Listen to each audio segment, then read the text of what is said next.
இந்த மாதிரி ரீல்ஸ் போடுற புர்கா பொம்பளைகள்ட்ட பெண்கள்ட்ட கூப்பிட்டு ஏமா இப்படி பண்றீங்கன்னா அவங்க 2 விஷயம் சொல்றாங்க. முதல் விஷயம் என்ன தெரியுமா? நான் எனக்கு பிடிச்சதை செய்யறது கூட அனுமதி இல்லையா? அதுக்கு நீ இஸ்லாமிய வட்டத்துக்குள்ள இருக்கணும்னு அவசியம் இல்ல. ஒரு இஸ்லாமிய அடையாளத்தை அணிஞ்சிட்டு செய்யணும்னு அவசியம் இல்ல. எனக்கு பிடிச்சதை நான் செய்யணுங்கிறதுக்கு பேரு மார்க்கம் அல்ல. தேவைப்பட்டால் நான் முஸ்லிம் அல்ல என்று அறிவித்து விட்டு நீ என்ன செய்தாலும் யாரும் கேட்க போவதில்லை. இஸ்லாமிய அடையாளங்களோடு அந்த அடையாளத்தை கொச்சைப்படுத்துகிற வேலை என்பதால் தான் பேசுகிறோம். இதனால நீ பழமைவாதின்னு சொல்லு, மத பழமைவாதம்னு சொல்லு, ஃபண்டமெண்டலிஸ்ட்னு சொல்லு, இவங்க எல்லாம் ஒண்ணுமே தெரியாத காட்டுமிராணி என்ன வேணாலும் சொல்லிக்கோ. ஒரு மார்க்கத்தினுடைய அடையாளங்களை, புனிதமாக அவர்கள் கருதுகிற அடையாளங்களை கொச்சைப்படுத்துகிற எந்த பெண்ணும் இஸ்லாமிய பார்வையில், இஸ்லாமியர்களின் பார்வையில் அவள் கேவலமானவள் தான். இவங்க சொல்ற முதல் விஷயம் இது. எனக்கு பிடிச்சதை நான் பண்றேன்.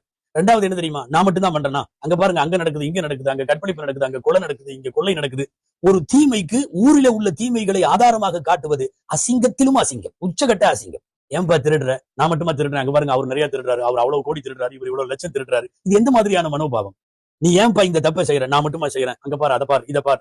ஒரு தீமையை இவன் சரி காணுவதற்கு ஊரில் இருக்கிற தீமைகளை பட்டியல் போட்டால் இதை விட கேவலமானவங்க வேற யாராவது இருப்பாங்களா? யோசித்து பார்க்க வேண்டும். நாம சும்மா ஒரு புர்கா போட்டுட்டு ஒரு பெண்ணு ஆடுதுங்கிற கண்ணோட்டம் மட்டுமல்ல. இங்க நீங்கள் நினைத்து பார்க்க வேண்டும். புர்கா என்பது இஸ்லாமிய அடையாளம். தொப்பி தாடி என்பது இஸ்லாமிய அடையாளம். பாங்கு பள்ளிவாசல் தொழுகை என்பதெல்லாம் இஸ்லாமிய அடையாளம். இஸ்லாமிய புராதன சின்னங்கள். அரபியிலே ஷாயிருத்தீன் என்று பெயர்.